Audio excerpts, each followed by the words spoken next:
اگر آپ اس دنیا میں شیطان اور نفس کی ماننے آئے ہیں تو زیادہ سے زیادہ آپ کیا کر لیں گے؟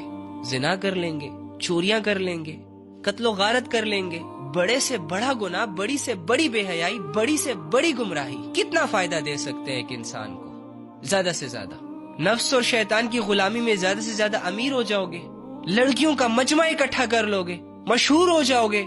جس طرح گناہوں کی لذت بہت تھوڑی ہوتی ہے نا، اسی طرح غلط راستوں پر چلنے سے جو کامیابی ہاتھ آتی ہے نا، اس کی مدت بھی بہت کم ہوتی ہے۔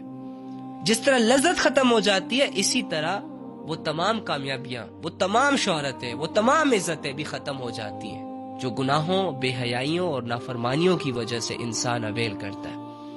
تو یار آپ کا کام اللہ کو راضی کرنا ہے، آپ کا کام عبادت کرنا ہے، آپ کا کام نبی صلی اللہ علیہ وآلہ وسلم کی ایفرٹس کی لاج رکھنا ہے۔ کیا ہمارے نبی اس لیے روئے تھے؟ کیا ہمارے نبی نے اس لیے پتھر کھائے تھے؟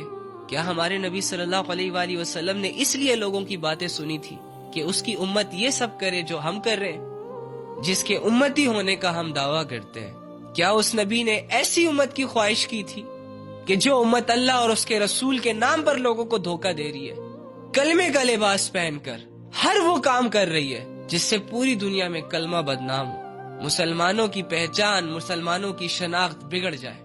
جس اسلام کی خاطر صحابہ کی زندگیاں داؤ پر لگ گئیں، جس اسلام کی خاطر صحابہ کے بچوں کو قتل کیا گیا، نبی صلی اللہ علیہ وآلہ وسلم کو باتیں سننی پڑی، نبی صلی اللہ علیہ وآلہ وسلم جیسی ہستی کو ظلم سہنے پڑے، اپنی نسلوں کو شہید کروا دیا، اس اسلام کو ہم جب اپنے ہاتھوں سے، اپنی قوتوں سے، اپنے گناہوں سے جب بدنام کر رہے ہوتے ہیں تو کیا ہمارا دل ذرا سا بھی نہیں ڈرستا؟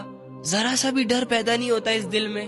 تو یار اللہ کو راضی کریں اللہ کے بندو، کیوں اپنا ٹائم ویسٹ کر رہے ہو؟ کیوں اپنے آپ کو گرا رہے ہو؟